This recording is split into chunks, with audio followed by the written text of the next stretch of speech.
What is up, everybody? We're back here at King Film Sports for the 2024 NFL Conference Championship game predictions here and betting locks as we get into it. And we had a fantastic divisional round weekend with some thrilling finishes here. So first, I'll be sure to recap that. So here we look at my predictions from last week's video. And off the bat, seems pretty good game predictions wise, but wow, it was really bad once I get into some of these betting locks. So we'll start it out with the Ravens-Texans here. I obviously had the Ravens winning outright. I just thought that this was a tough environment for rookie C.J. Stroud to go into.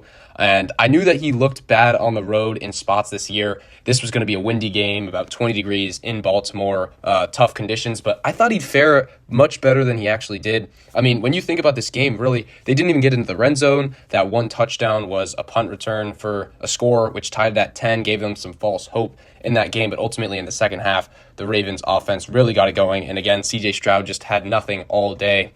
And so the Ravens really win big here. Lamar on the ground was just a beast, but I feel like this Ravens offense didn't look as good as we're accustomed to seeing it in the regular season. Now, perhaps that's a pretty high standard, but Lamar through the air, he was not going downfield with a lot of balls, and I feel like his escapability in the pocket and runs downfield were really creating a difference in this game, and that was how the Ravens eventually pulled away from the Texans there. So in the betting locks, I had the Texans plus 10 here, and we looked really good at halftime. As a matter of fact, the Texans missed a kick. They actually should have been winning at halftime, but after that, we were just looking for a backdoor cover once it got to 17, 24-10, and then it just got even worse. Ended up being 34-10 there, so we end up losing that against the spread, and the Ravens end up winning outright.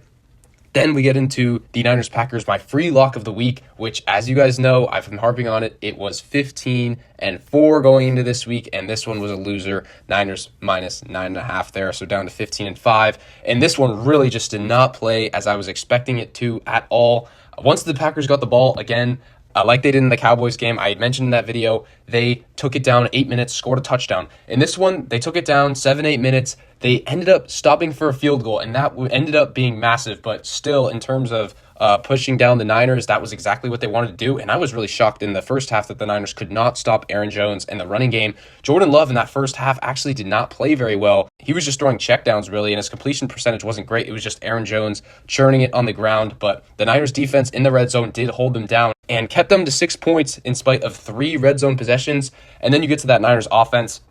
First play, they run to Debo for 15 yards, and you're thinking, wow, this offense is going to work like usual, even in spite of the rain.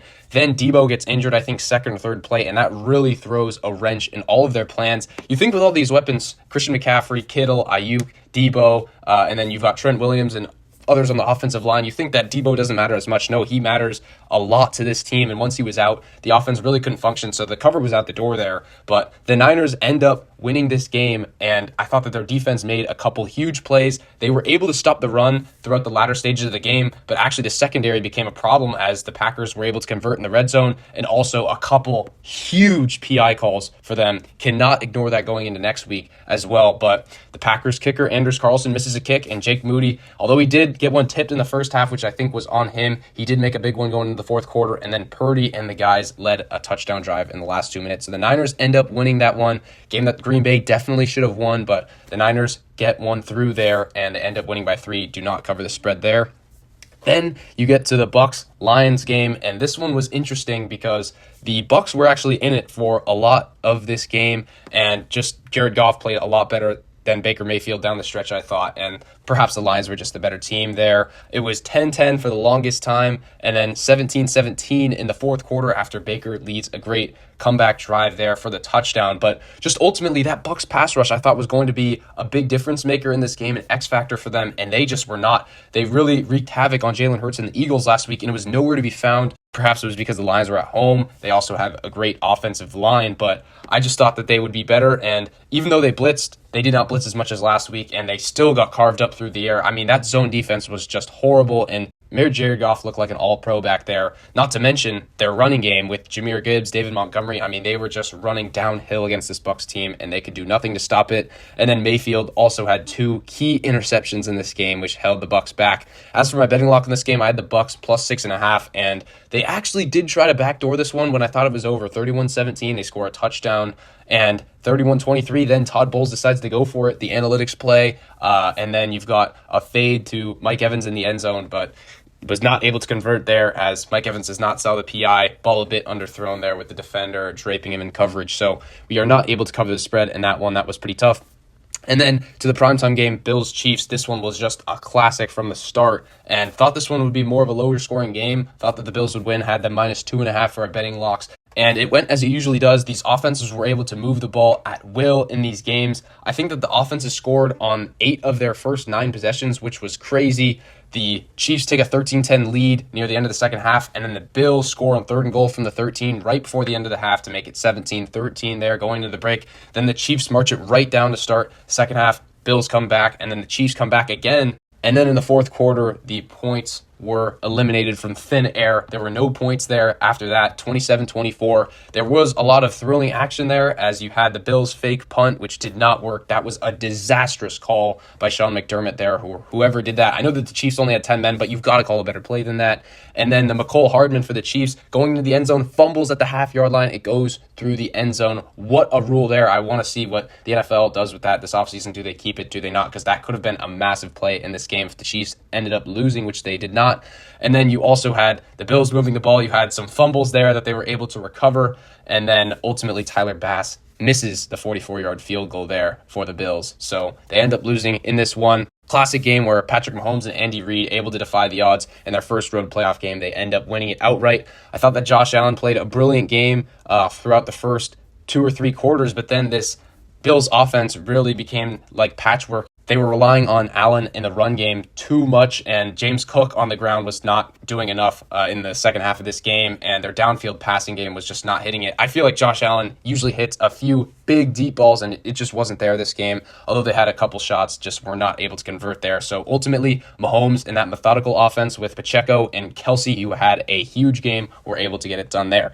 So with that being said, I went 3-1 on the game predictions this week. As I mentioned, only one that I got wrong was the Chiefs beating the Bills, but I went 0-4 against the spread. Absolutely abysmal week for me this week. So we'll see if we can do better in this next one. So here we get into the conference championship predictions here. Started out with the AFC, and this one is going to be my free lock of the week. This week, can we get it back on track to 16-5? I'm taking the Ravens at -3. This line is already starting to move to 3.5, so be sure to wait on it or see if you can get it down to 3 because I like it there much more. But I just think that this Ravens team is so much better than the Chiefs. I know that some people could say that about the Bills, and yes, I did think that the Bills would win, but I thought that the Bills would even have a tough matchup against this Ravens team because the Bills were so injured. But this Ravens team, coming off of the bye, coming off of so much rest, this defense is just something else. I think that this defense will cause a lot of problems for this Chiefs offense. And yes, this Chiefs offense did play a lot better than we're accustomed to all season, but still, I think that they'll be able to bracket Travis Kelce. You even saw some of these Chiefs weapons get injured in this game. I think this is going to be a huge game for Pacheco in this Chiefs ground game. Can they establish the running game? I don't think that they will be able to. I think that will be a challenge for them. I think that Mahomes will have to take it into his own hands. And also, the Bills pass rush last week was not getting it done. They were not creating any pressure. I think that will be so much different in this one. I think that Mahomes will be getting harassed back there. He'll have to make a few huge plays scrambling outside the pocket, finding receivers downfield, and I just do not think that he will be able to make enough of those for this Chiefs team to end up putting enough points up to win this game. I don't see them getting past 20 points in this one, to be honest. And then the other side of the ball, I do trust Lamar against this Chiefs defense. Chiefs defense played very well down the stretch there in the second half, but there were some plays to be made by Josh Allen, especially in the running game. This one, Lamar's legs are going to be massive, especially with a couple Chiefs defenders being banged up in this one. I felt that the Chiefs pass rush also were not great in that game, but their secondary was. So Lamar already has trouble finding receivers downfield, but he is going over the middle of the field, and I think that he will be able to thrive there. And ultimately, I think that this Ravens running game will be good enough, and I think that they will ride that to a low-scoring victory there in Baltimore to punch their ticket to the Super Bowl. And with that, we get into the NFC Championship game, the Niners against the Lions here. And this one, I had this one predicted from before the playoffs. My conference championships were the Bills, Ravens, and the Lions, Niners, and I feel slightly different about this one than I did then. In this one, I'm going to take the Niners to win, but a lot closer than I previously did. I think that this Lions team actually matches up pretty well with the Niners, considering that their offensive line, as I mentioned, top 5 in the league, very good pass blocking. Now, they are slightly banged up. I'm not sure if that will create a difference, but I feel like these players are going to be able to play through it, and they also have some good depth there. And also, this Niners defense, I think, is vastly overrated compared to what they have been producing. In past years, sure, these big names have been elite, But Nick Bosa hasn't been himself recently, and he's still the best player by far in this defensive line. Javon Hargraves inside is pretty good, but against the run, not great. And then you've got Armstead out there. He hasn't been good. Chase Young just looks really bad, to be honest, and so does Randy Gregory. They are almost never making plays, and then you have a couple others. So I think this Niners defensive line is very much overrated. Their linebacking core with Warner and Greenlaw will have to play massive, especially considering that they play a lot of zone, and this Lions team just eats up the zone with Jamison Williams, Amon-Ra St. Brown, Josh Reynolds, and Laporta over the middle. I mean, that will be huge for them. Greenlaw, obviously, 2 picks, and you're always going to have to keep track of Warner. So that one will be a great matchup.